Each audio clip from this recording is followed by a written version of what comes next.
Hey guys, it's Christina. Welcome back to my channel and I hope you are doing well today. Today's video is a wrap-up video and shockingly, I got through 7 books in October. I am so excited and so glad that I had a major uplift of reading in the month of October, and November is going to be nothing short of even higher numbers than that.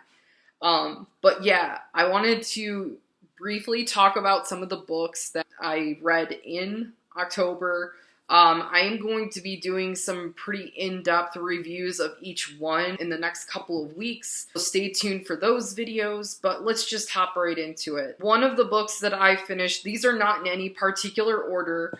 The first one that I want to mention is The Death of Mrs. Westaway by Ruth Ware. That book had me off the edge of my seat the entire time. I absolutely loved that book. Gave it a 4-star review on Goodreads. I was off the seat with this book. It kind of creeped me out at the very beginning. I was very creeped out by Mr. Smith while I was listening to it on audiobook while reading along with the book. The audiobook narrator did a fantastic job. Like, that book set the vibe. I think the audiobook narrator really helped set the tone for how the book was. Had I read it just by itself, it probably would have been a different feeling for me. Overall, there were many twists and turns with it. It was very suspenseful. Really, really glad that I picked up The Death of Mrs. Westaway. Was not expecting that ending.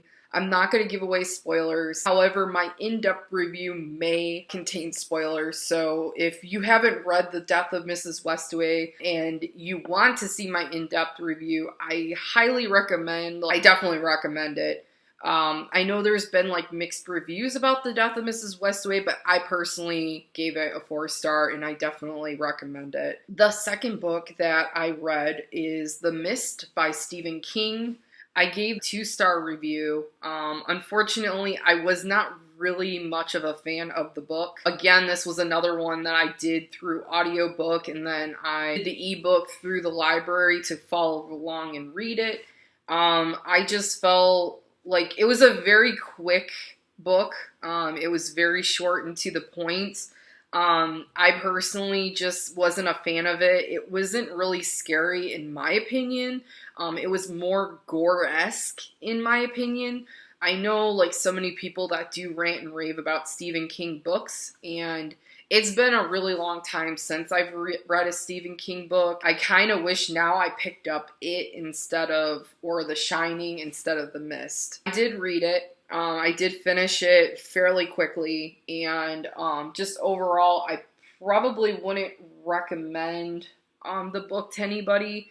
I know this one's old and probably everyone and anyone's really read it already. I personally jumped on that bandwagon later. I wish I would have seen a little bit more reviews, but I'm the type that likes to go in not knowing too much about it. But I just personally just wasn't a fan. It kind of reminded me a lot of Cloverfield, similar to Cloverfield, I guess, but that was one book I was kind of disappointed with. Next book that I read, Lord of the Flies by William Golding, was a classic book that I wanted to pick up that I didn't really get a chance to read when I was in high school. I've heard on and off reviews. It was a very quick read. I tried to follow along with the narrator in the audiobook and I just couldn't do it. The narration of the audiobook was by the actual author, but I just, his voice was just putting me to sleep, unfortunately. I personally didn't like this book. I gave it a 1-star on Goodreads. I just was not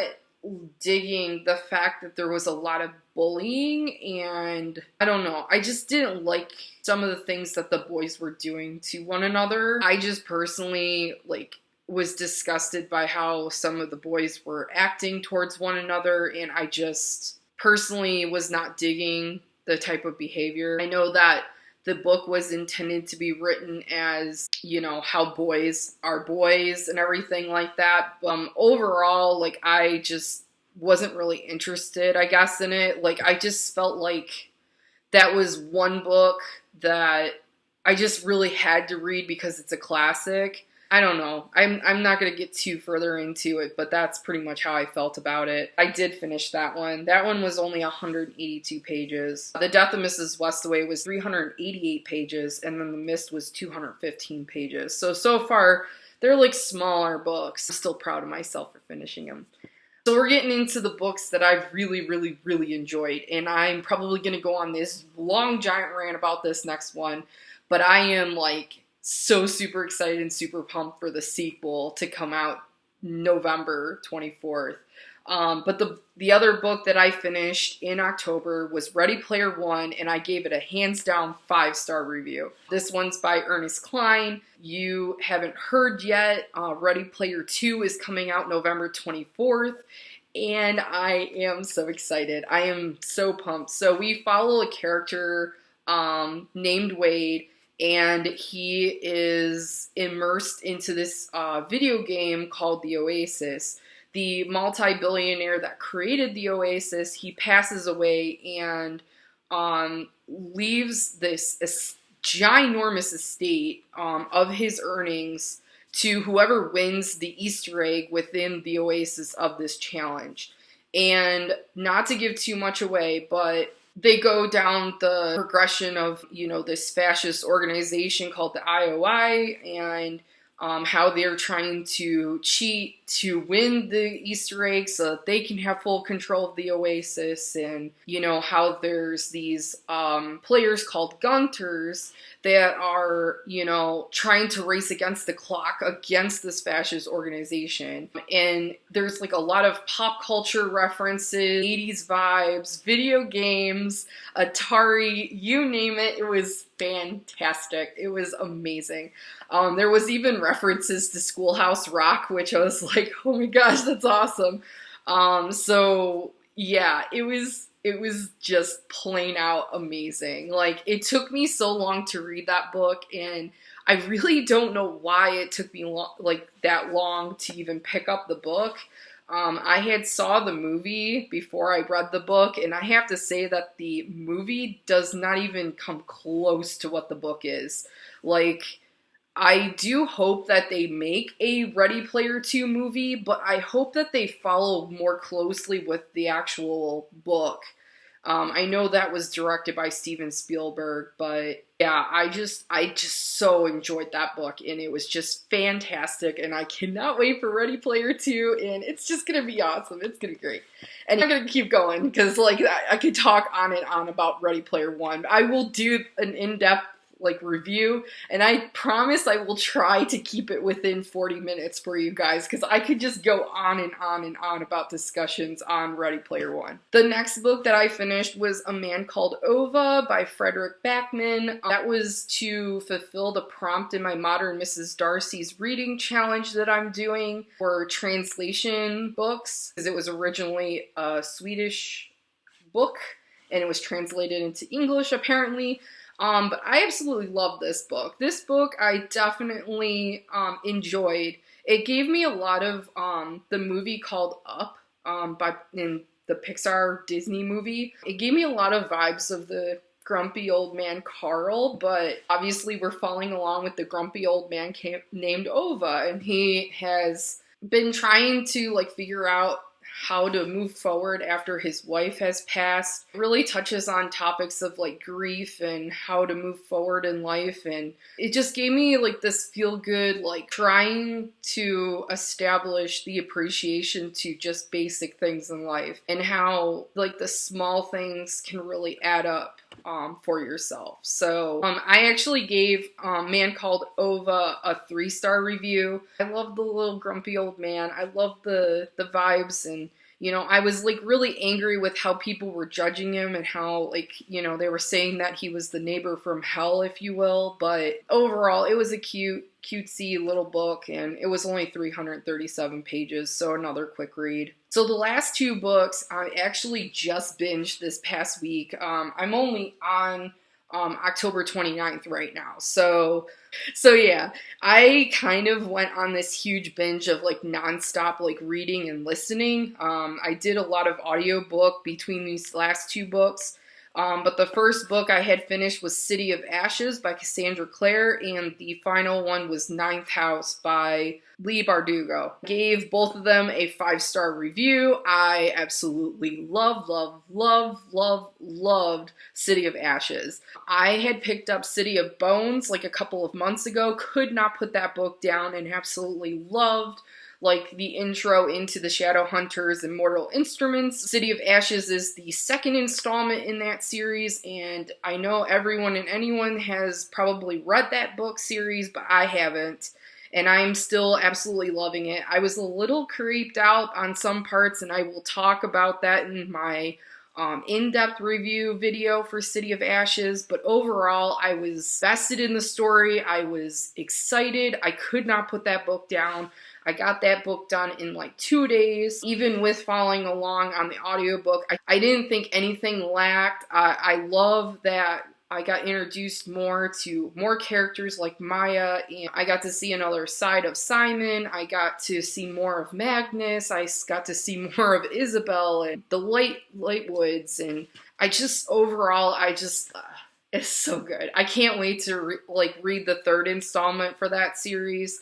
I'm going to keep moving along until I'm done with the Mortal Instruments, and then I'm planning on going to Infernal Devices, and then kind of moving from there. There's so many books in this environment, so I'm like, overwhelmed. But yeah, let's talk about Ninth House. So Ninth House, like I said, I gave it a 5-star review. I heard so many good things about this book. I was a little grossed out on some things, but I absolutely loved the magic system in Ninth House. I don't know why I'm moving my hands like this.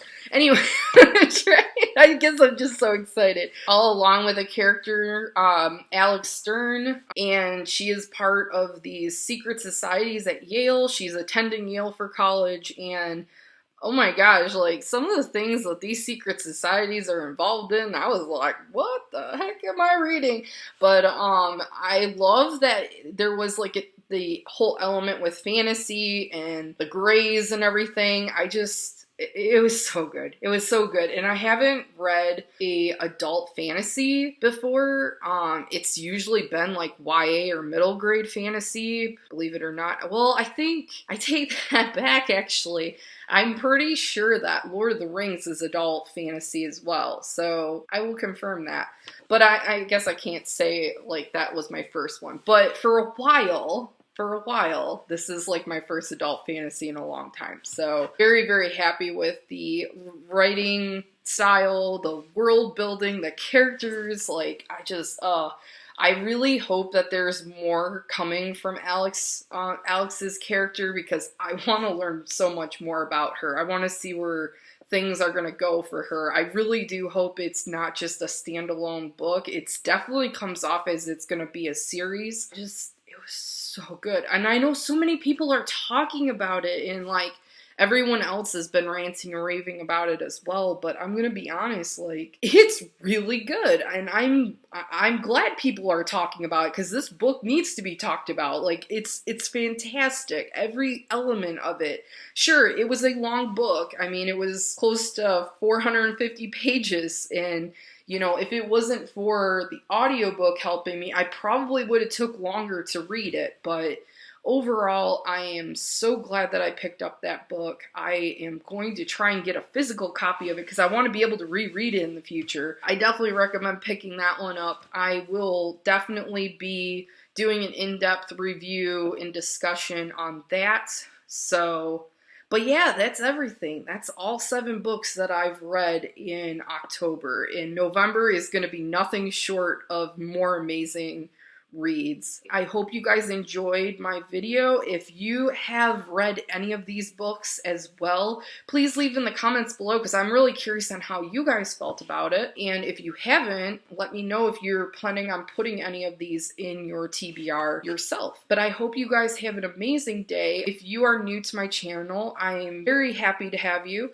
I would love if you could join our community. I just recently went through a major revamp revamp, which I will be probably releasing that update in an earlier video before this one gets posted. I've been going through a major revamp of rebranding and renaming and redoing my channel. So going forward though, I talk about bookish content when it comes to YA, sci-fi, fantasy, adult fiction, and thrillers, and I would love to have you part of the conversation. I definitely just created a Discord channel, so there will be a link in the description below. If you are on Goodreads, I would love to connect with you on there. Plenty of reading vlogs in the future, readathons. There's so many amazing things that I have planned for this particular channel, and I would love to have you part of it. Anyways, I'm gonna go now. I will talk to you guys later, and until next time, later.